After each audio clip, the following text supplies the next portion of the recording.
Obrigado, pastorzão. Graça e paz, queridos, amém?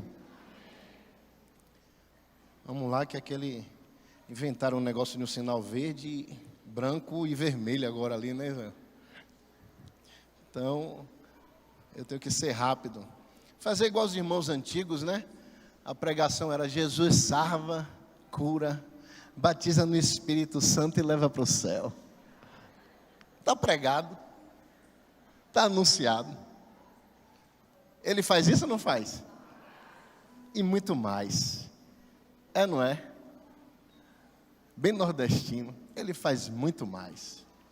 Está escrito, né? Ele diz que faz além daquilo que pensamos e imaginamos. Abre sua Bíblia em Apocalipse, capítulo de número 4.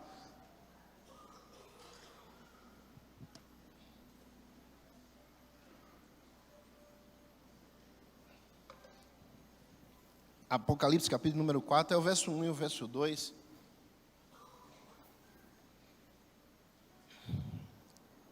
Tivemos um culto ali ontem, num calor abençoado. Eu falei sobre o inferno. Aí eu disse para a juventude assim: hoje Deus providenciou o melhor clima. Se você já está passando mal no calor aqui, imagine lá no inferno. Então já começa a se consertar para você não ir para lá. E assim foi muito lindo o que Deus fez ontem, salvou almas. E falamos ali sobre duas realidades inegáveis: céu e inferno. E eu quero falar um pouco como fiquei inspirado. Eu tinha preparado uma mensagem sobre João o Batista e sua mensagem desafiadora, mas aí o Espírito Santo me trouxe a Apocalipse, pastor, para falar um pouco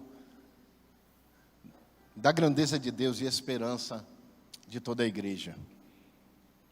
Diz assim um texto: e depois destas coisas olhei, e eis que estava uma porta aberta no céu, e a primeira voz, que como de trombeta ouvira falar comigo, disse: sobe aqui, e mostrar-te-ei as coisas que depois destas devem acontecer.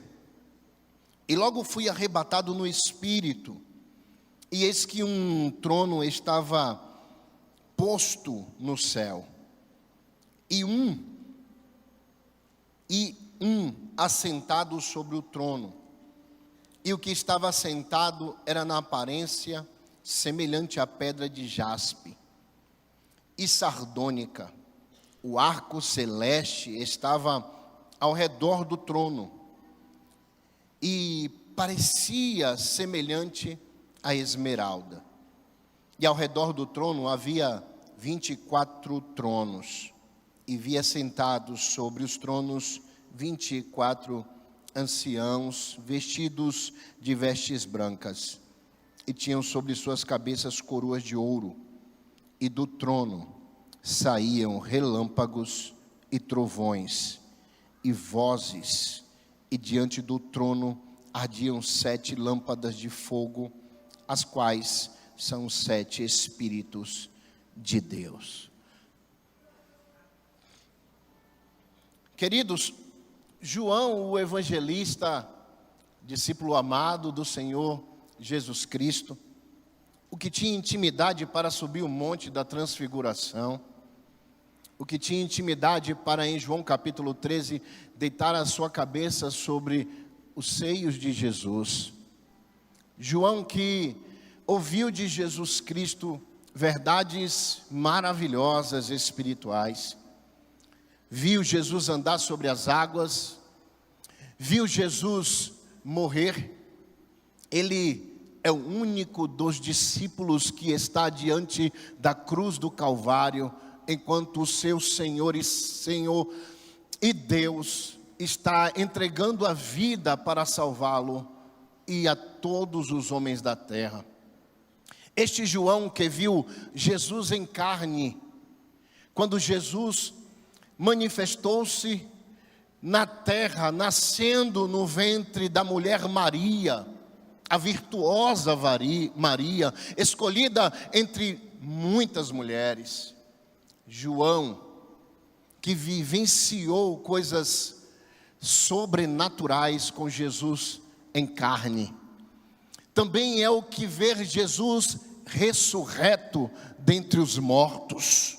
É ele quem pega, como diz no Nordeste, pircula com Pedro para ver quem chegaria primeiro ao túmulo, o qual estava vazio, porque Jesus já não se encontrava mais ali, pois havia ressuscitado. É ele que ouve Maria dizer: corre, pois o mestre não se encontra mais no túmulo. É ele que está pescando quando vê o mestre na praia com fogueira, peixe e pão. É o primeiro a lançar-se nas águas e nadar em direção ao mestre que se encontrava na praia. Ele encontra o ressuscitado El Shaddai, o Deus forte, o Alfa e o Ômega, o Cristo ressuscitado.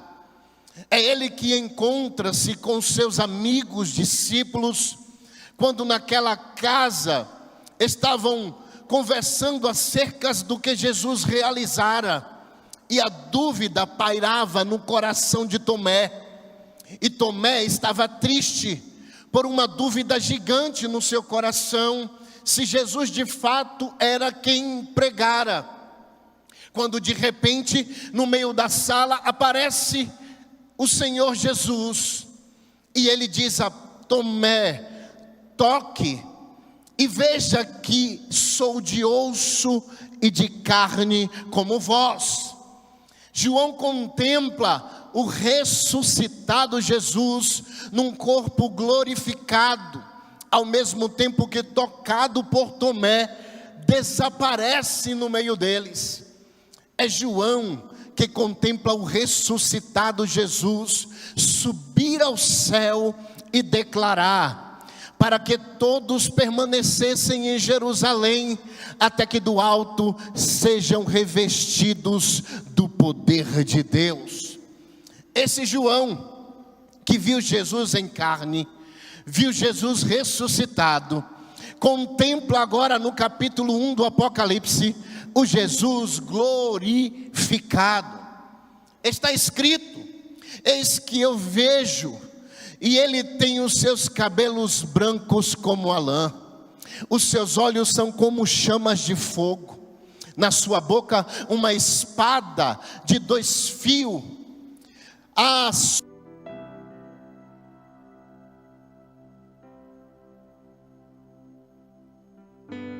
linho puro, os seus pés como latão reluzente, o seu peito um cinto de ouro forjado. Ele caiu como um morto. É o testemunho de João. E ele diz que aquele que o tocou disse: levanta, João, eu sou o Alfa e o Ômega. Eu estive morto, mas agora vivo através dos séculos. Põe de pé, João. João encontra-se no Apocalipse preso por causa da pregação do Evangelho. Ah, queridos, há de salientar-se isso aqui nesta linda manhã. O que de fato é o Evangelho que leva um homem a ser preso, sentenciado à morte? Segundo historiadores, João fora lançado num caldeirão de óleo fervente e saiu vivo. Segundo as Escrituras, João se encontra aprisionado por ser fiel à mensagem do Cristo que desceu da sua glória e do seu céu para a terra. O que é de fato esta mensagem? O que os homens procuram a abrir as Escrituras sagradas? Alguém me parou ali e me fez refletir nesse ponto inicial na minha introdução. O motivo é que João conheceu pessoalmente, de fato, o Verbo encarnado. Ele ouviu a mensagem dos seus próprios lábios. Como disse Pedro: o que os meus olhos viram, o que os meus ouvidos ouviram, o que as minhas mãos apalparam. Eles são testemunhas oculares. Eles não só ouviram, eles tocaram na mensagem do Evangelho. O que de fato é a mensagem do Evangelho comparada com a mensagem, entre aspas, evangélica pregada hoje? Hoje as pessoas abrem as Escrituras em todo o tempo para encontrar alguma mensagem que acaricie o seu coração, que passe a mão na sua cabeça, que alivie o peso de alguma forma da sua ansiedade humana. Isso é bom, não é ruim, desde que as Escrituras sejam abertas para encontrar o único que é mostrado nela, que é Jesus de Nazaré. É Jesus que disse: vocês examinam as Escrituras, isso é bom, porque elas de mim testificam. O perigo está, e desculpe-me salientar essa verdade, os coaches de hoje venderam a mensagem do Evangelho, humanizando ela, colocando o homem no centro das Escrituras. Alguém disse que nós somos a fraqueza de Deus, como se Deus fosse fraco. Nós somos a expressão da misericórdia e do amor de um Deus maravilhoso, não a sua fraqueza. Mas estamos inundados nos dias de hoje de preletores e pregadores de um evangelho barato, um evangelho fraco, um evangelho humano.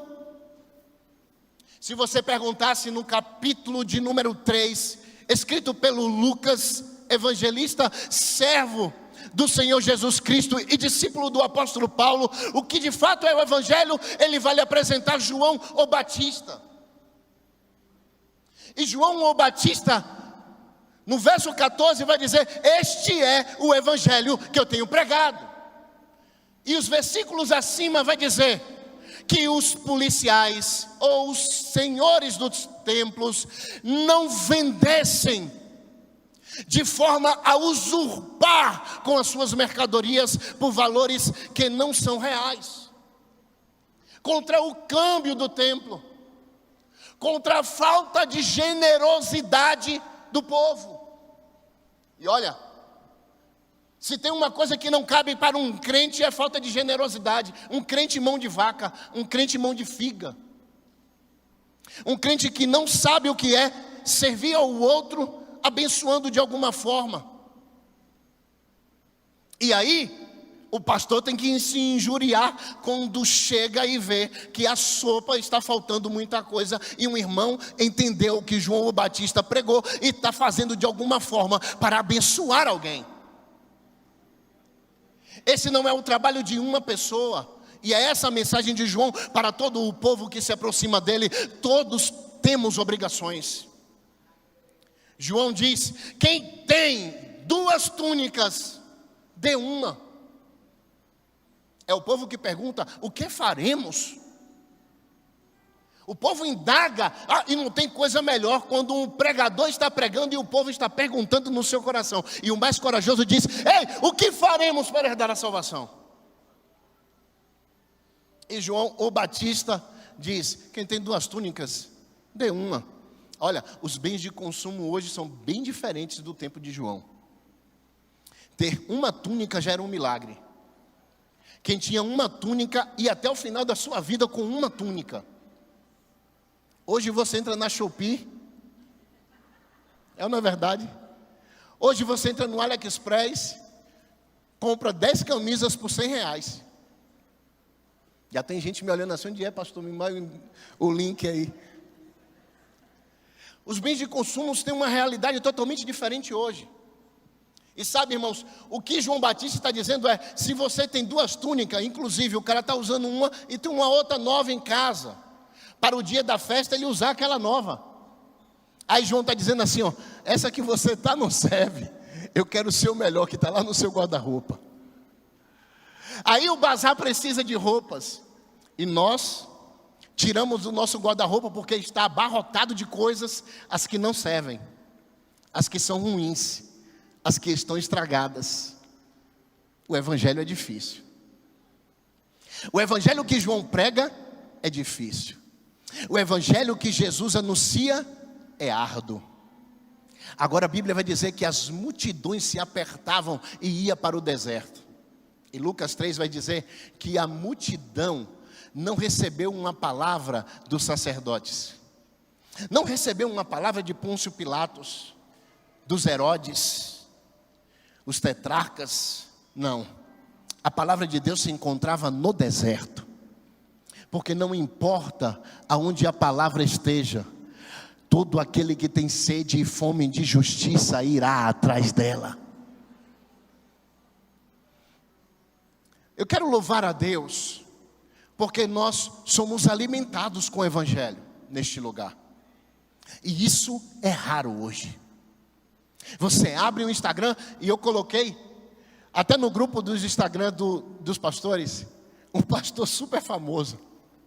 E ele colocou assim, chateado, ele estava pregando, sabe como um cara prega chateado, não é, pastor Henrique? Ele estava pregando chateado, dizendo que os irmãos estavam ouvindo pregadores famosos. Eu fiquei na dúvida, eu falei, moço, mas ele é famoso? Mas às vezes é que o evangelho declara pela boca de Jesus que o profeta não tem honra a não ser na sua casa. Às vezes isso se aplica e às vezes não. Graças a Deus o Senhor tem dado honra aos profetas dessa casa. Mas é curioso perceber que alguém que é famoso na internet repreende a sua igreja, que dirige como um anjo da igreja, dizendo que a igreja está a buscar um falso evangelho e nega o evangelho que está sendo levado no altar. Isso chama a atenção, para que, se de alguma forma eu esteja ouvindo algum tipo de pregador da internet que tenha anunciado um falso evangelho. E o que é um falso evangelho? Aquele que você é o centro, aquele que tudo é voltado ao seu coração, aquele que só vai te entregar a chave do carro, a chave da casa, a chave do prédio, a chave do comércio, a prosperidade em todo o tempo. E aqui vai uma crítica, digo mesmo, não tenho medo. Os teólogos fizeram um desserviço à igreja brasileira e à igreja do mundo. T.L. Osborne, Kenneth Hagin, o livro O Nome de Jesus, o livro Curar Enfermos e Expulsar Demônios são heréticos. Deus não é obrigado a fazer os caprichos dos homens. Ele é Deus, Senhor, faz o que quer. Esse desserviço inundou a igreja dos Estados Unidos, destruiu a igreja dos Estados Unidos. E é por isso que o Brasil hoje é uma fonte de vida no Espírito Santo. E muitos correm de lá para cá para receber no Brasil o que eles perderam lá, porque deixaram o evangelho real de Jesus. Eu sei que não é uma mensagem coach, é o evangelho de Jesus, e ele é árduo, difícil. E é por este evangelho, na introdução, que eu estou trazendo para você, que João está preso. Ô irmão, ninguém é preso por pregar coisas do coração do homem. Só um louco para apontar o dedo na cara de um imperador e dizer: você é um adúltero, infame, sua mulher é uma prostituta. Quer morrer, o cara quer morrer, não é verdade? Diz aí. Não é verdade, irmão? É para você sair de fininho e falar assim: vixe, é doido, é doido, é doido, vai morrer. Mas deixa eu lhe dizer, ele não está preocupado com a vida dele, ele está preocupado com a mensagem que ele carrega. A mensagem é mais importante do que o pregador. O pregador não é mais importante do que a mensagem. Quando ele está anunciando e alguém diz: quem és tu? Tu és o Cristo. Estão afogando o coração de João na vaidade. Um beijo selado da serpente. Tu és o Cristo. Tu és um dos profetas. Sabe a resposta de João? Eu sou a voz do que clama no deserto. Importa que eu diminua, que ele cresça. Eu não sou digno de desatar as alparcas, as sandálias dos seus pés. Eu vos batizo com água, mas aquele que vem após mim vos batizará com o Espírito Santo e com fogo. Ele é maior. E é por isso que João está preso, porque reconheceu, ele é maior. Agora, o primeiro ponto do capítulo 4 de Apocalipse, eu quero trazer essa verdade para o seu coração, é que os homens podem fechar a porta do Evangelho, a porta da vida, a porta do trabalho, mas Deus sempre tem uma porta no céu aberta. E é por isso que Deus disse a João: depois destas coisas olhei e eis que estava uma porta aberta no céu. Oh, lindão de Deus! Se alguém fechou alguma porta na sua vida, como duas meninas chegaram para mim e falaram: Senhor, pastor, fui desempregada, fecharam a porta para mim, estou mal. Eu falei: se alegre, porque o Senhor abriu agora uma porta no céu, para que você contemple aquele que é poderoso para fazer infinitamente mais, além do que você pensa e imagina. Olhe para alguém do céu e diga assim: tem portas de Deus abertas. Quando as coisas vão mal neste mundo, a única opção que nós temos é olhar para o céu. Quando a desesperança da vida vai-se embora, eu olho para o autor e consumador da minha fé, de onde me virá o socorro. O meu socorro vem do Senhor, que criou os céus e a terra.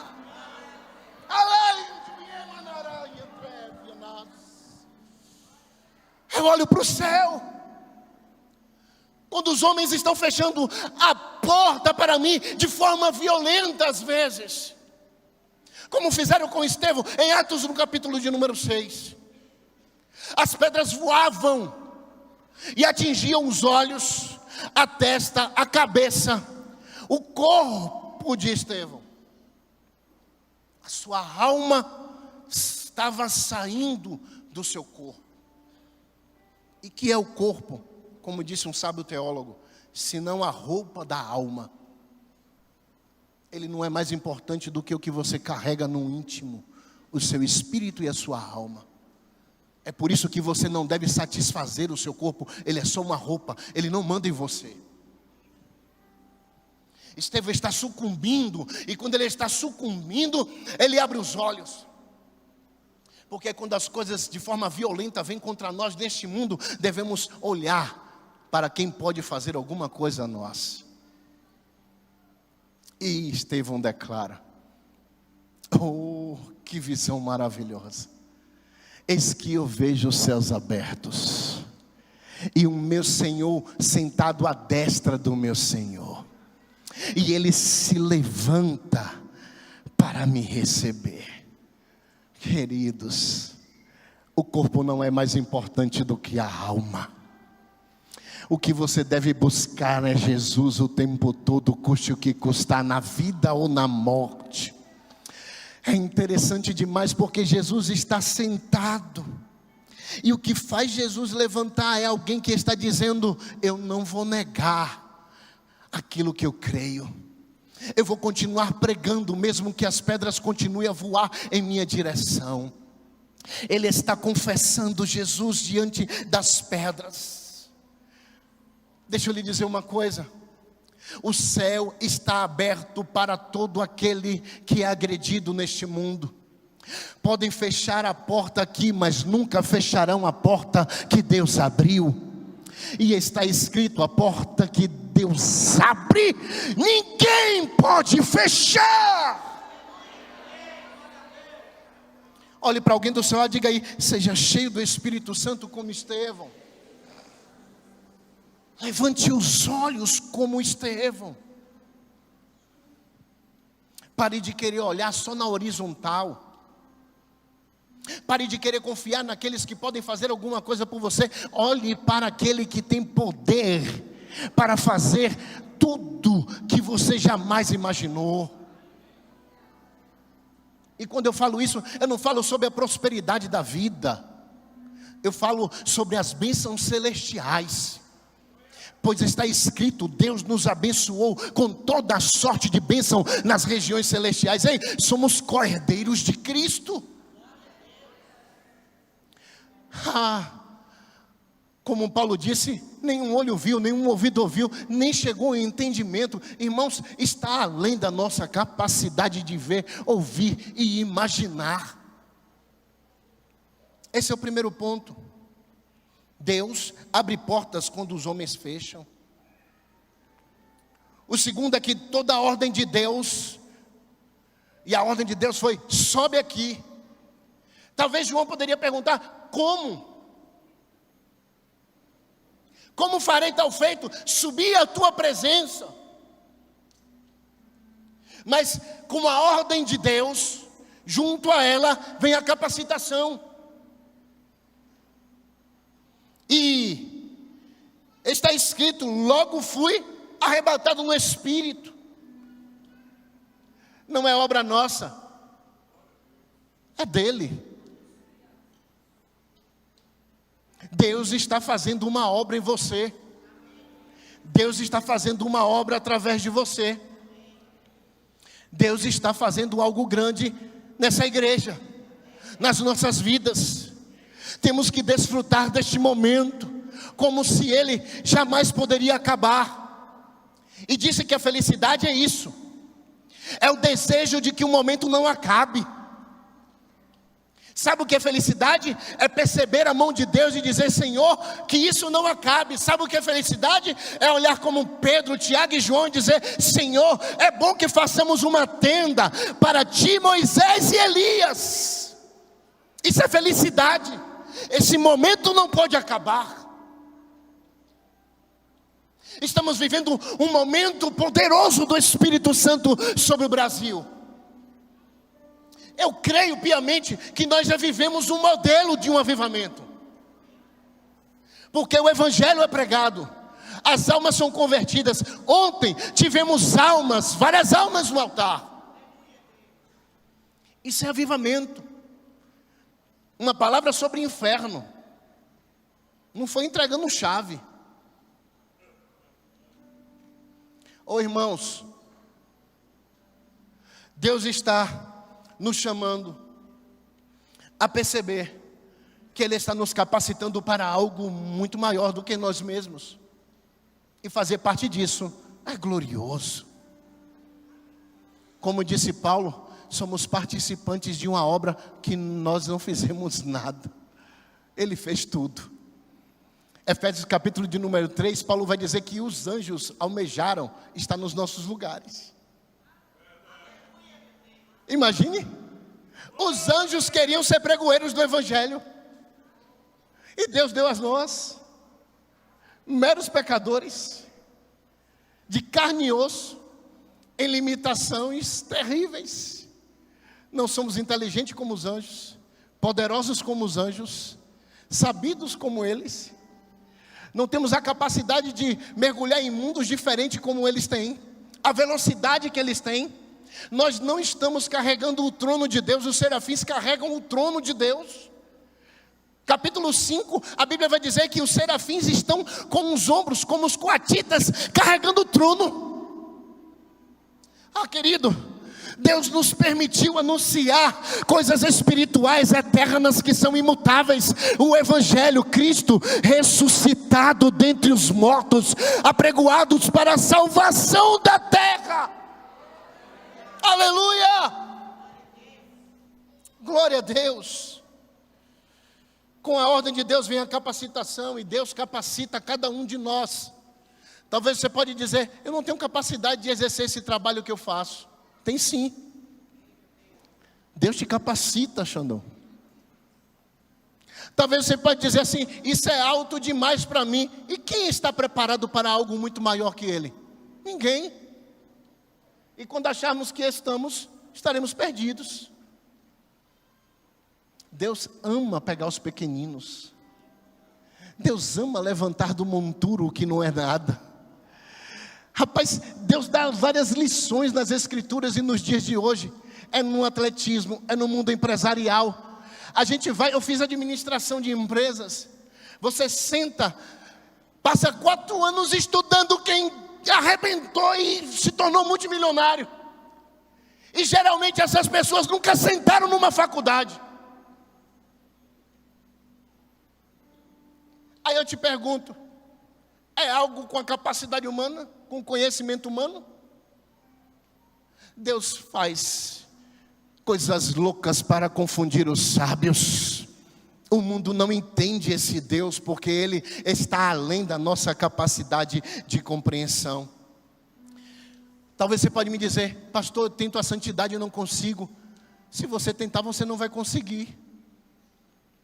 A única coisa que você pode fazer é jejuar, orar e ler a Bíblia. E Ele santifica você. Ele purifica você. Ele justifica você. Ele salva você. É Ele que opera tudo em todos para a glória dEle mesmo. Nós não temos como realizar nada, nem as obras que saem de nós é de nós mesmos. Todo o dom gratuito provém dEle, toda a bondade provém dEle, todo o amor provém dEle, toda a glória provém dEle. Por isso para Ele é todas as coisas. Aleluia. Já vou encerrar, tá? O horário acabando ali, misericórdia. Toda vez que ouvimos a voz de Deus, ela nos conduz ao trono dEle. Se você está ouvindo alguma voz, e essa voz não te leva para Cristo e para o seu trono, é do diabo. Não provém de Deus.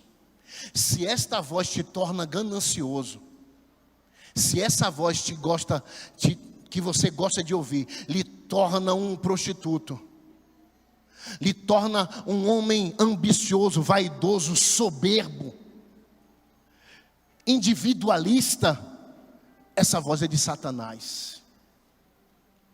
É Satanás que olha para Cristo e diz: curve-se a mim. Veja, os reinos deste mundo são meus por direito. Se você se prostrar e me adorar, te darei. Voz do diabo. Por isso Tiago diz que aquele que busca as riquezas cai em muitos laços. E claro que quem trabalha enriquece. Se não enriquecer financeiramente, enriqueceu emocionalmente, porque o trabalho é nobre.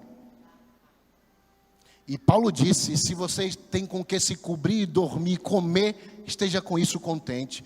Contentamento. Essa é a palavra que Paulo libera, contentamento. Paulo está dizendo: eu aprendi a ser contente. Em todos os momentos da minha vida, tendo ou não tendo, Ele está sendo glorificado, porque eu ouço a voz daquele que me atrai ao trono. João está dizendo: eu estou preso, mas a voz me conduz à liberdade. Você pode estar preso de alguma forma no seu corpo, mas a voz está te libertando. Como assim, pastor Everton? Paulo e Silas, presos no corpo, libertos na alma. Eles clamam e adoram a madrugada inteira. Os alicerces tremem da cadeia. As portas se abrem. Por quê? Porque há liberdade num coração cheio dos sonhos e da esperança em Cristo. Se Cristo vos libertar, verdadeiramente será livre. A voz nos leva à submissão, a honrar as autoridades, desde que elas glorifiquem a Cristo e os seus princípios. A voz nos leva a ter humildade, pois o soberbo Deus abate, mas os humildes Ele dá graça. A voz de Deus nos leva para onde Ele está. Não se turbe o vosso coração. Creia em Deus, creiam também em mim. Na casa de meu pai há muitas moradas. E se não fosse assim, eu não teria dito. Mas como eu disse, eu voltarei para vos buscar. Porque aonde eu estiver, estará você também. Um dia um testemunho de Jeová estava querendo me dar uma aula sobre a Bíblia. Aprendi algumas coisas com ele. Essa revelação veio na hora e eu aprendi com Jesus através daquela indagação do testemunho de Jeová. Você crê na Bíblia, pastor? Creio, irmão. Pois está escrito que moraremos na terra. Abre o versículo tal, abre o capítulo tal. E foi abrindo e eu concordando com ele, ele ficou alegre. E bastante. Depois eu olhei para ele e falei, mas tem a Nova Jerusalém, capítulo 20 diz que nós entraremos voando na cidade santa. Mas deixa eu te dizer uma coisa, meu irmão querido, eu te amo. E João capítulo 14 me diz que aonde ele estiver eu estarei com ele. Se na terra ele estará, lá eu estarei. Se no céu ele estará, lá eu estarei. Se nos multiversos, nos planetas, se ele enjoar disse que iria fazer um outro cosmo, outra galáxia, construir outra coisa, dá um nome que a gente nem sabe, eu vou estar com ele para sempre. Aleluia!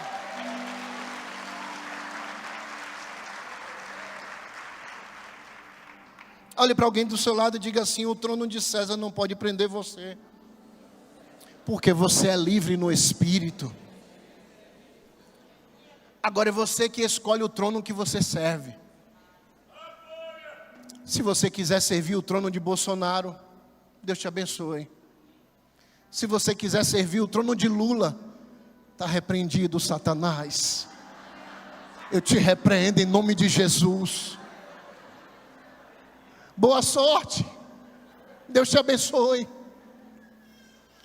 Se você quiser servir algum tipo de governo humano e se submeter a ele, boa sorte. Deus te abençoe. A minha escolha é servir o trono do Altíssimo. É estar dobrado de joelhos diante do eterno e poderoso Deus, o Rei dos reis, Senhor dos senhores, a Ele toda a glória.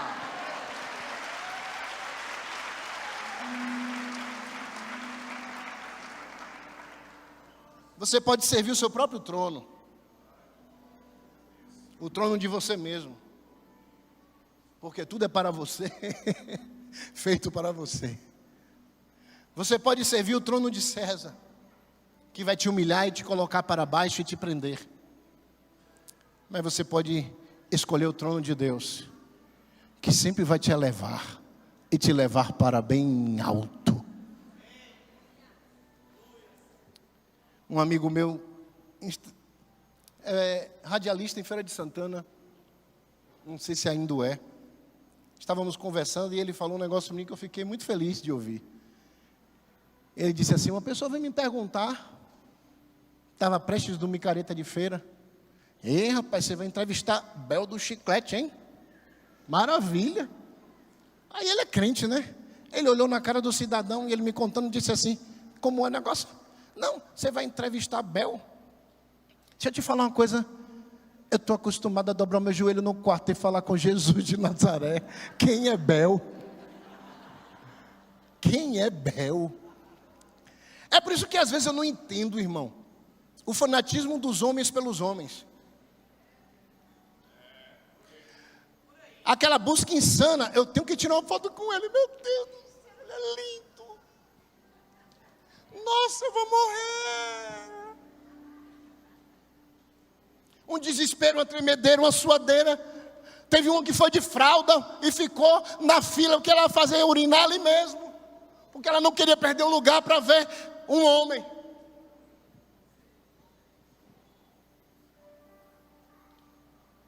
A humanidade está perdida. Ela precisa de Jesus, do Evangelho. Ela precisa colocar no centro quem de fato merece estar.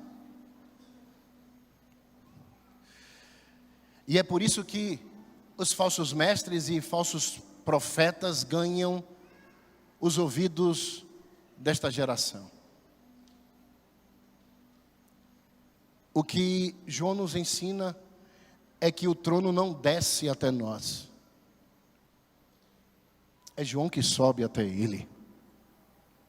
O que eu aprendo aqui, que Deus não está disponível a realizar os meus caprichos. Não é Ele que vem a mim, é eu que vou a Ele. Buscar-me-eis, e me encontrareis, quando me buscardes de todo o vosso coração. Serei achado de vós, diz o Senhor, e encontrarei descanso para as vossas almas. Jesus disse: batei e abri-se-vos-á, pois quem bate se abre, e quem busca encontra. Eu não sei aonde você tem batido, aonde você tem buscado. Eu não sei se você tem buscado que o trono desça até você. João está dizendo: é nós que temos que ir a Ele. Humilhai-vos debaixo da potente mão de Deus, e ao seu tempo Ele vos exaltará. É você que se humilha, e Ele te exalta. E é por isso que a Bíblia diz que aquele que se humilha será exaltado. Queridos, o céu nunca irá se submeter à terra, jamais. Eu preciso me submeter ao céu. Eu necessito dobrar e me curvar diante de um soberano e eterno Deus. Eu tenho que entender o meu lugar minúsculo na criação, o nada que eu sou. Como ele declara através do profeta Isaías: ó bichinho de Jacó, minúsculo, sou nada. Ele é tão grandão, eu sou tão pequeno. Salomão construiu o templo, e quando eu estava terminando de construir o templo, ele disse em oração: Senhor, está pronto, desça e faça morada aqui.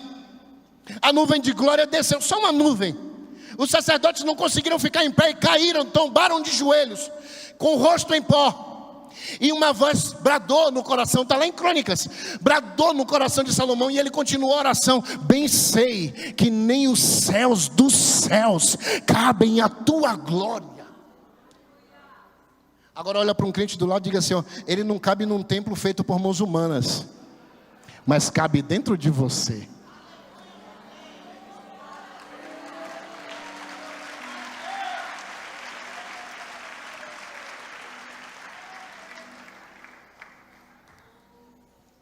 Eu vou encerrar. Pode vir o louvor.